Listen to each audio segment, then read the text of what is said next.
नमस्कार सर्वांना, श्री स्वामी समर्थ. आजच्या व्हिडिओमध्ये आपण आदित्य रानबाई यांची कथा ऐकणार आहोत. चला तर मग.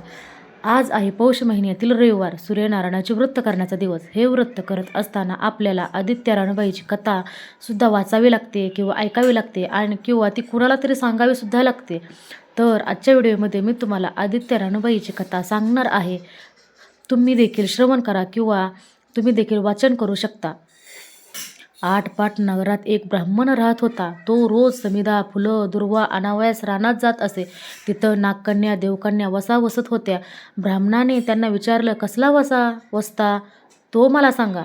तुला रे वसा कशाला हवा? उतशील मातशील घेतला वसा टाकून देशील. ब्राह्मण म्हणाला, उतणार नाही, मातणार नाही, घेतला वसा टाकणार नाही. तेव्हा त्या म्हणाल्या, श्रावण माशी पहिल्या आदित्यवारी न बोलता उठावं, सैचल वस्त्रासहित स्नान करून अग्रोदक पाणी आणावं, विड्याच्या पानावर रक्तचंदनाची आदित्य रानबाई काढावी, 6 रेगाचं मंडळ करावं, 6 सुतांचा तातू करावा, त्यास 6 गाठी द्याव्यात, पान फुलं व्हावं, पूजा करावी, पानाचा विडा, फुलांचा झेला, दशागंगांचा धूप, गूळ खोबऱ्याचा नैवेद्य दाखवावा, 6 मास चाळावी, 6 मास पाळावी, मागे रथसप्तमीस संपूर्ण करावी, संपूर्णास गुळाच्या पोळ्या, बोरण्यांची खीर, लोणकड तूप असावं, मेहून जेवू सांगावं, असेल तर चिरगुळी द्यावी, नसेल तर जोड गळसरी द्यावी, तेही नसेल तर 2 पैसे दक्षिणा द्यावी आणि आपल्या वशाचं उद्यापन करावं.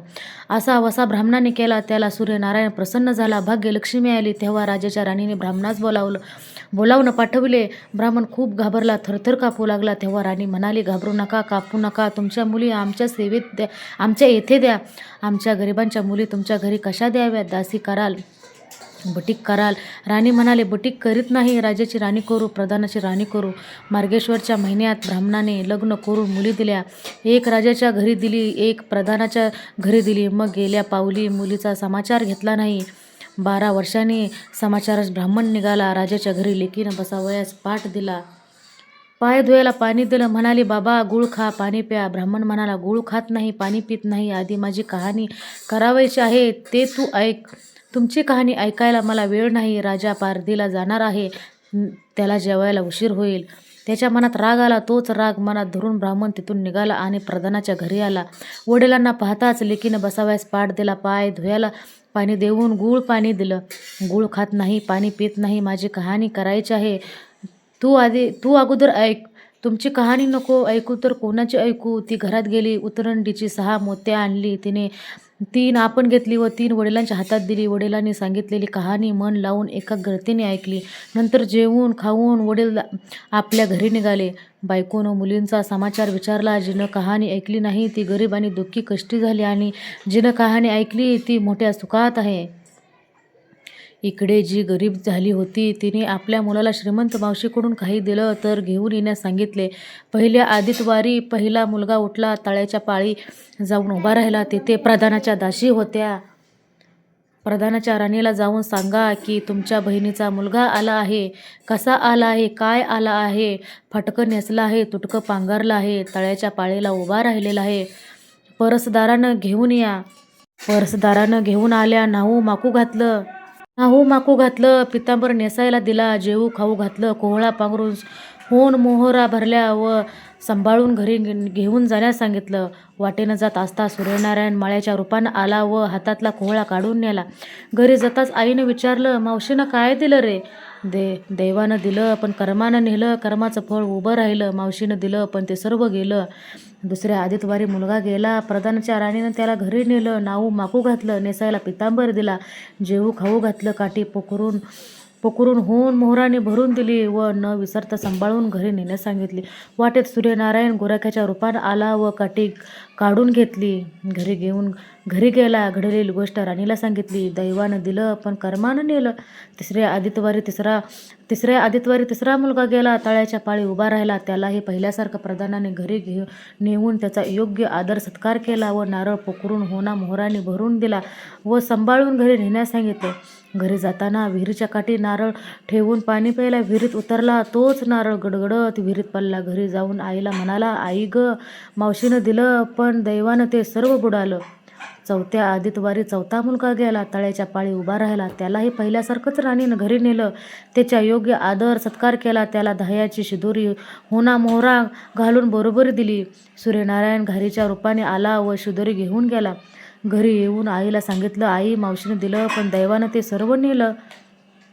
पाचव्या आदितवारी आपण उठली. तळ्याच्या काठी उभी राहिली. दासीनं तिचा निरोप तिच्या बहिणीला सांगितला. बहिणीनं तिलाही परसदारानं घरी नेलं. न्हाऊ माकू घातलं. साडी चोळी नेसायला दिली. प्रधानाची राणी आदितवारची कहाणी करू लागली.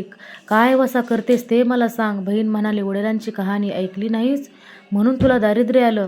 राजाच्या राणीनं यावर उपाय विचारला. तेव्हा तिनं वसा सांगितला. ती बहिणीच्या घरी राहिली. श्रावणात सांगितल्याप्रमाणे सूर्यनारायणाची पूजा केली. इकडे राजाला भाग्य आलं. राजाने छत्र चामरं देऊन बोलावणं केलं. राजा येताच ती घरी जायला निघाली. एकमेकींना बहिणींनी आहेर केले. वाटेत निघाली.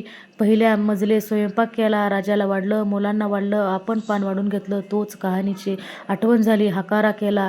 डांगोरा पिटला. कोणी उपाशी आहे का शोधण्यास सांगितलं. कोणी उपाशी नव्हता. वाटेत एक मोळी विक्या चालला होता. त्याला कहाणी ऐकायला बोलवलं. तो मोळी म्हणाला, तुझ्या बाईची कहाणी ऐकून मला काय फळ, माझं पोट भरलं पाहिजे. असं म्हणून तो राणीकडे आला. राणीनं 6 मोते घेतले. 3 त्याला दिली व 3 आपल्या हातात ठेवली व मनोभावे कहाणी सांगितली. त्याने मोठ्या भक्तीने ती ऐकली. त्याची मुळी सोन्याची झाली. तो म्हणाला, कहाणी ऐकल्याचं एवढं फळ, मग वसा केल्यास किती मोठं फळ मिळेल. काय वसा आहे तो सांगा. राणीनं तो वसा सांगितला. उतणार नाही, मातणार नाही याची कबुली करून घेतली व वसा सांगितला. दुसऱ्या मजलेस राणीनं स्वयंपाक केला.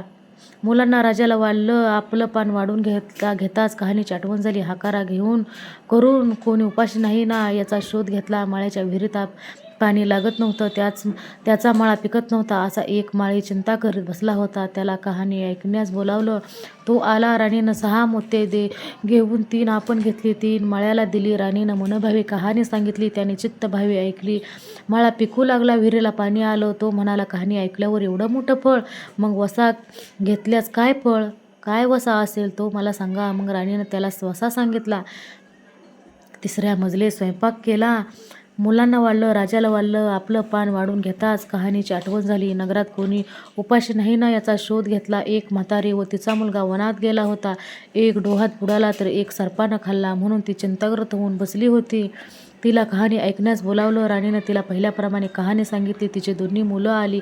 कहाणी ऐकण्याचं एवढं मोठं फळ, तर वसा घेतल्याचं फळ मोठंच असणार. तेव्हा वसा सांगण्यास सांगितलं. मग राणीनं तिलाही वसा सांगितला. चौथ्या मजल्यात स्वयंपाक करून मुलांना राजाला वाढलं. आपलं पान वाढवून घेताच कहाणीची आठवण झाली. कोणी उपाशी नाही ना याचा शोध घेतला. काना डोळा मासांचा गोळा, हात नाहीत, पाय नाहीत. एक असा मनुष्य रस्त्यामध्ये होता. त्याच्या अंगावर तांब्याभर पाणी ओतलं. पालथा होता. तो उतारा केला. 6 मोते होती. 3 मोते त्याच्या बिंबीवर ठेवली. 3 मोते आपण घेतली. राणीने सांगितलेली कहाणी त्याने ऐकली. त्याला हातपाय आले. देह दिव्य झाला. त्याने राणीस वसा विचारताच राणीने त्याला वसा सांगितला. 5व्या मुक्कामास घरी स्वयंपाक केला. सूर्यनारायण जेवायला आले. 7 दरवाजे उघडले. लोह गंगाळ पाणी तापवलं. षड्रस पक्वनं जेवायला केलं. सूर्यनारायण भोजनास बसले. त्यांना पहिल्या घासाला केस लागला. ते रागावले. राजाच्या राणीला 12 वर्ष दरिद्र आलं होतं. तिनं आदितवारी वळचणीखाली बसून केस विंचारले. काळ चवाळ डोईचा केस वळचणीचे काढे डाव्या खांद्यावरून टाकून दे. राजाच्या राणीला सूर्यनारायणाचा कोप झाला.